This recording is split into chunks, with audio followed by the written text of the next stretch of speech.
There's a simple bow and your people will be spared. Don't call me ma'am. Zexus is generous. He only wants your loyalty. Surely even a delicate thing like yourself can understand that. Jesus. Oh, God. Yeah. I said don't fucking misgender me. Ma'am, calm down. No need to get emotional.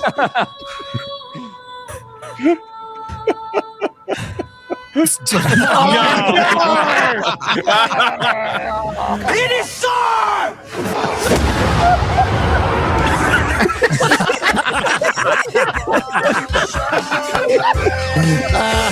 All right, I got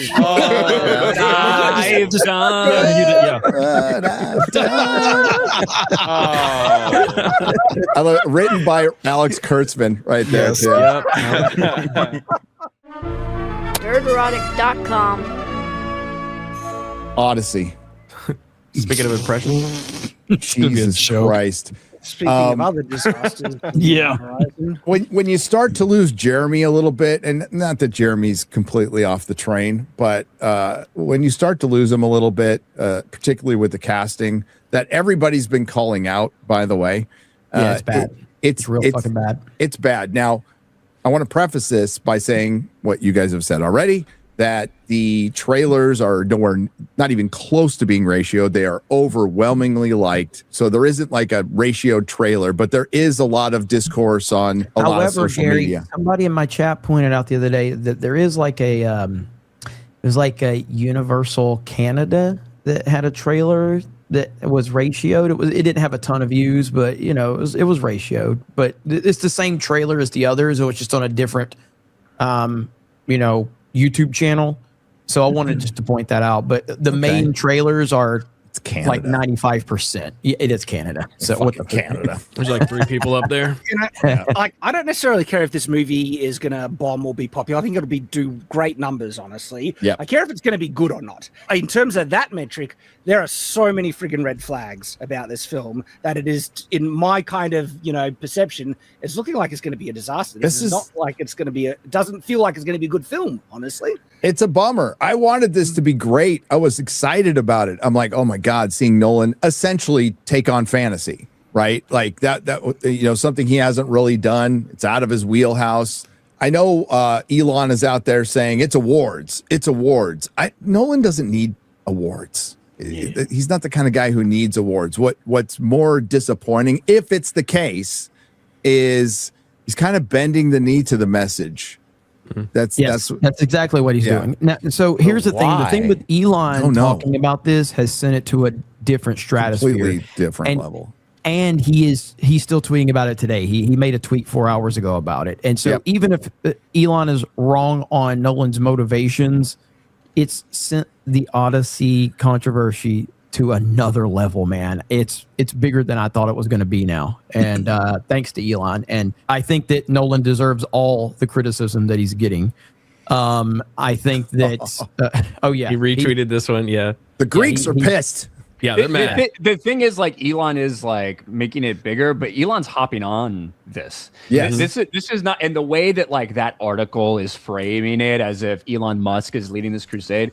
Elon's hopping on this. People have been talking about this for a while. Like from the moment the rumor first happened, the report first happened about this shit.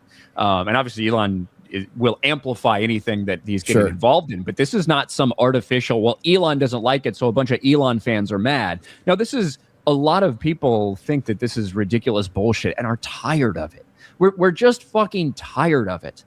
Nobody would have given it a second thought if a movie about a Greek poem that has existed, a story that's existed for millennia at this point, that has been relevant and continues to be relevant for millennia, if it was cast authentically Greek, or at least looking authentically Greek from that time period. No one would have batted an eye except some fucking weirdo degenerates out there. But instead, you have made these unforced errors of this inclusive casting, and whatever the reason being, if it's for award stuff, or if it's because this is just what Christopher Nolan wanted to do, and he just thought they were really going to play the role well. Whatever the reason, it's an unforced error that was unnecessary. Just give people what they wanted to see, which was an epic in the Odyssey brought to life. But directed by Chris Nolan, and Nolan is not going to do anything he doesn't want to do. Correct. Yeah. That's what's crazy of why. Because it's Nolan. It's not like he has to, like, producers aren't touching his shit. Executives aren't touching his movies. Yeah, you think Nolan's taking fucking producer notes? Give me a break. That's the narrative that's driving me crazy. Is people are not everybody, obviously, but there's this idea that he's doing this because he's being forced to. Nobody. Let me repeat. Nobody is telling Nolan anything. They weren't telling him before he had a 3-hour fucking biopic that hit $1 billion fucking dollars. You think they're telling him now? Like, nobody's telling this guy anything. Everything is on him. He doesn't get a scapegoat on this. This is not about anything other than him fucking this up. So stop giving him any scapegoats of, the studio's forcing it or the Academy. He's got awards and the studio doesn't tell him shit. This is 100% on him. He's got all these like justifications for these decisions he's made, like having a rapper in there because it's analogous to poetry and all this stuff, and we're not going to use horns and we're going to use. I want to jump on that. That comment is the thing that's probably pissed me off most, right? Where he's tried to justify bringing in a modern rapper, right, for an excuse of some vague reach of historical accuracy. And it's like, piss off. You don't give a crap about historical accuracy. Look at all the bull crap you've been pulling with the sets and then also the race swaps and stuff like that. And then it's going to appeal to historical accuracy to justify some other crap. It's like, the armor, the weaponry, the sets, everything about it is not historically accurate. So with the rap, he didn't really claim historical accuracy. He kind of just said that poetry is analogous to rap, which isn't saying it's like that at all. If anything, what I think has happened is he's been in these circles in Hollywood for a long time, and it's essentially a hug box. And so to him, it's just normal. Everyone thinks this way. And so to hear a contradictory opinion would probably be brand new to him, to the idea that this is wrong. He will live in a world where if you disagree with this, you are basically evil. Like, you are just a horrible bigot, racist kind of thing that can just be safely discarded. And he will care more about the opinions of people in his hug box than a guy on the street that watches his movie. But with Elon in this, I think... other people did it first, but he amplified it enough to a point where the media had to respond about the controversy.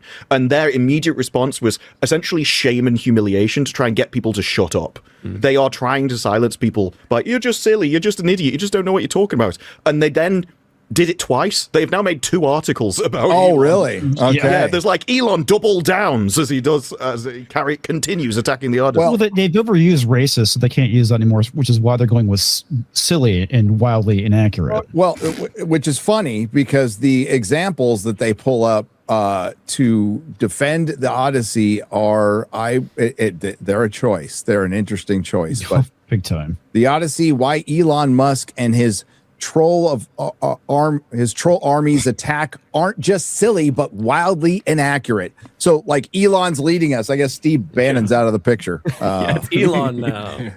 Is there something to be said though that this is what this is? Like, it's the Odyssey. It's a legendary story throughout all of humanity and all of the people associated with it. The biggest director in Hollywood right now, and they're doing the most Hollywood thing imaginable as Hollywood is on its last leg. This is the send-off for Hollywood. So I say let them do whatever they want because everybody's going to see them. Like, the emperor has no clothes. It's over. This is it. This feels like the finale for Hollywood. Well, actually, Nolan did say, like, this is a once-in-a-lifetime opportunity. No one's ever going to have this IP with this budget to make this kind of size of thing. And so, whether it's amazing or absolute trash, like, it will be essentially probably the trash Lord of the Rings version of its time. It's like, if Lord of the Rings was made now, this is what you would get. Fantasy can't catch a break. It just can't. From the team that brought you, why is Snow White Latina? Why are there black people in the Rings of Power? And Star Wars has gone woke. Hey, that's us. We're the failure. Hey, sounds like a good right there. Notice how there's no counter arguments to any of those points. It's just assumed that it's bad and wrong. Exactly. Like, As if those are ridiculous statements. You were accidentally honest. Comes the latest online onslaught against an anticipated Hollywood project that committed the unfathomable sin of having a diverse cast. In recent days, Twitter trolls, not people critical of it, they're just trolls, just have trolls. formed a phalanx and pointed their Spears. Saracens. I don't know.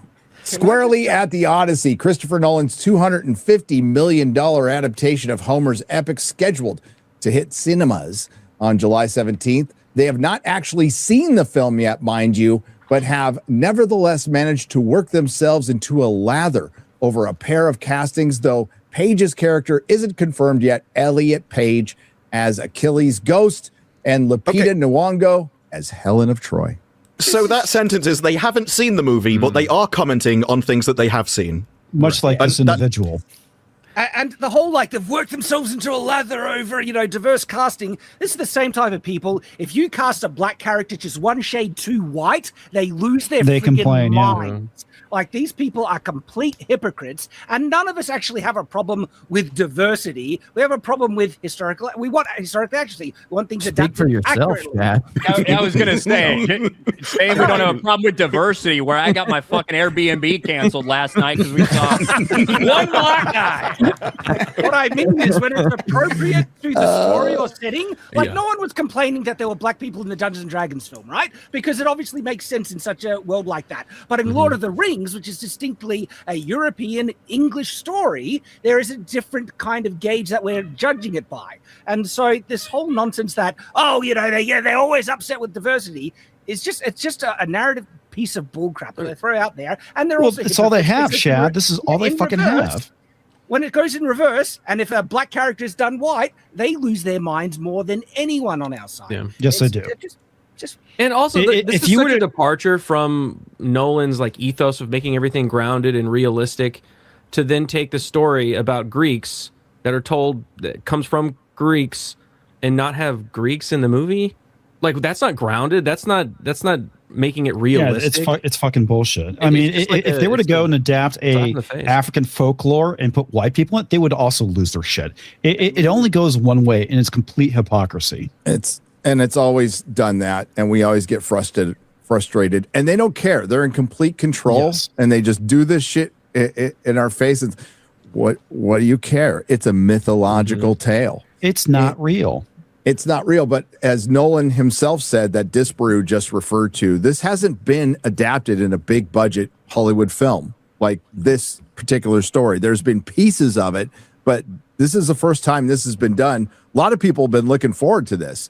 And it just looks like Nolan is doing the Hollywood thing, which is kind of mind-blowing because he's never done that. He's always done his own thing. Yeah. So him bending the knee to the message is fucking weird. It's really strange. It's really. Why didn't you just make Odysseus a black dude? Just go all out, man. Well, I mean, you could just go and set it in modern time, and it doesn't fucking matter at that point. They did that with Romeo and Juliet in 2004. I mean, right. I mean, they should just jump the shark. They should make Achilles a trans person. Do everything. Wait, hang on. What are they doing? Open a drawer of pickles. I do think that Disparu, I think it was Disparu's point about, I mean, when you're just in that world and he's at the top of that world, you don't even understand it. I mean, look at Gladiator 2. Like, we all love Denzel Washington, but Denzel Washington in that movie was awful. Like, it's Ridley Scott. Like, why would you make these decisions? Yeah. I think you know what I mean? The strangest thing to me is we just watched Oppenheimer, and he could have done a bunch of weird stuff with the castings there and everything. Now again, that's a biopic, so these are real people as opposed to a real story, a legend or whatever. But it's just so strange because we just saw that, and there was conversations during that time period. There were people complaining that weren't enough fucking black people in this shit. You had some people complaining there weren't enough Japanese people that got burned to death with a nuclear bomb. Those people were really wanting diversity. But it's just so strange because that's the last thing we saw him do, and he didn't include any of that stuff. He just did what he wanted to do, and it made almost $1 billion. And it won all the awards. Yeah. It's still qualified. So it's almost like, they explain it. Do you think, again, it's crazy that I'm going to be speculating this, but do you think that was part of it? Do you think after the fact they were like, hey, we gave you all the awards, but we'd like to nudge, not like force, but we'd like to see a little more diversity or some shit. I can't understand why he's doing this. It's fucking crazy to me. He's doing it because he wants to, although it feels like a tribute. Yeah. He could be thinking at this point, like, what is my legacy going to be?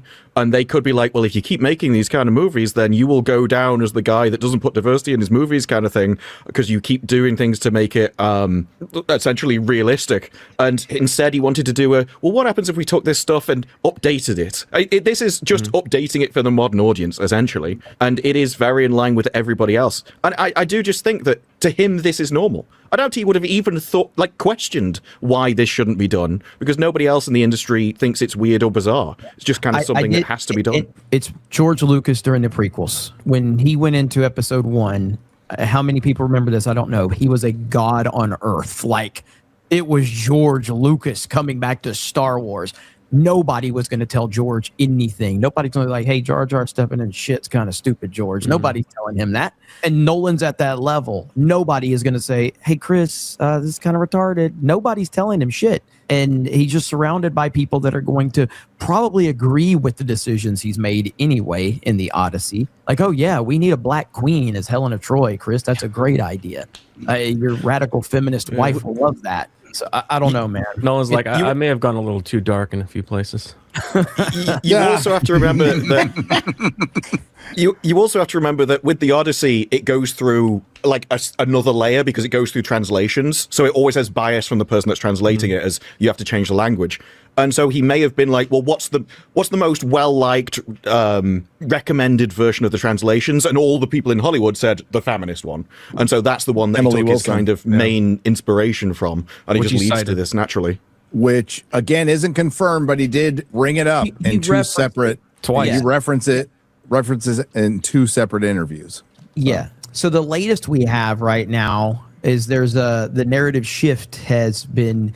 Ellen Page is not actually playing Achilles. No. So that's the new rumor that's out there now. Elpenor. Yeah. Yeah.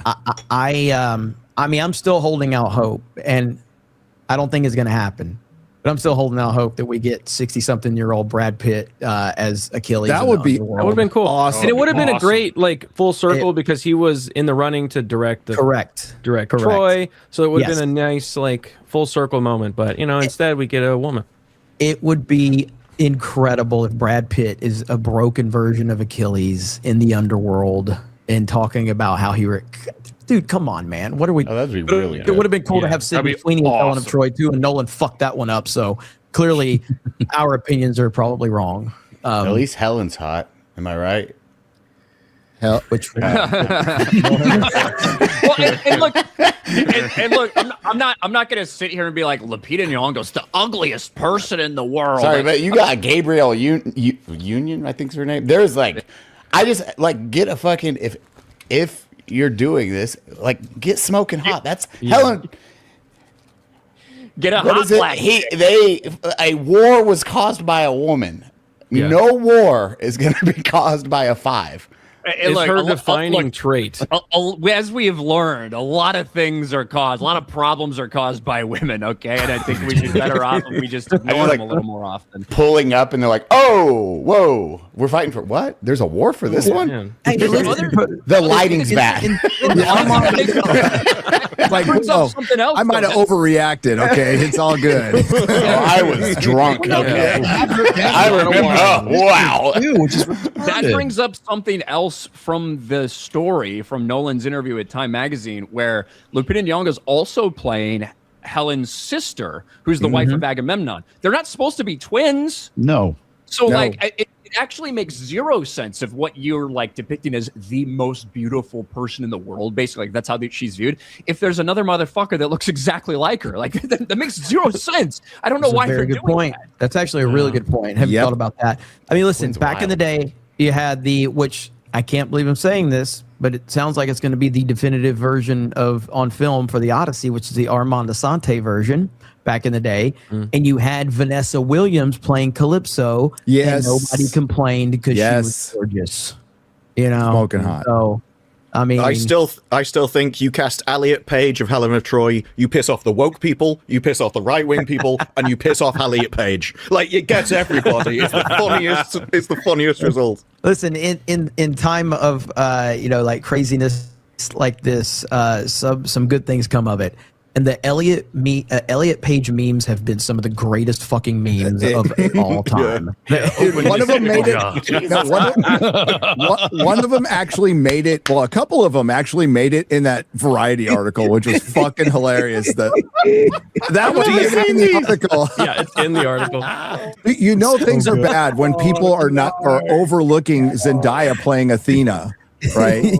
Yeah, and that's look, we don't know for sure that this casting is there. It could be anything. But even if Ellen Page was not a mentally ill woman who's pretending that they're a man, right? Even if you had cast some 5'0" 90-pound actual man to play Achilles, people would be like, what the fuck kind of casting is this? This is bullshit. Now you add in the fact that she's cut her tits off and has probably got one of those fake meat sack dicks hanging off of her surgically attached. You like put all this into play. It's like, this makes zero fucking sense. If this is true, there is no way that anybody could be behind it. I hate it, man. Oh man! Bro, what if that potato looking bitch was Helena Troy? Could you imagine? That would be hilarious. That'd be peak. I'm going to this 5 times. Her helmet has to look weird too. Yeah, it's like probably more. big. It's just pushed in just a little. Probably weird. big. Oh my gosh. Odyssey. Oh, well, when you're getting memed, that's bad. But when memed this much and they're that good. Black Snape right now is just like, whew, thanks. Yeah. Appreciate it. Thanks for taking the spot. Taking the heat for a little bit. Nerderotic.com. Please subscribe.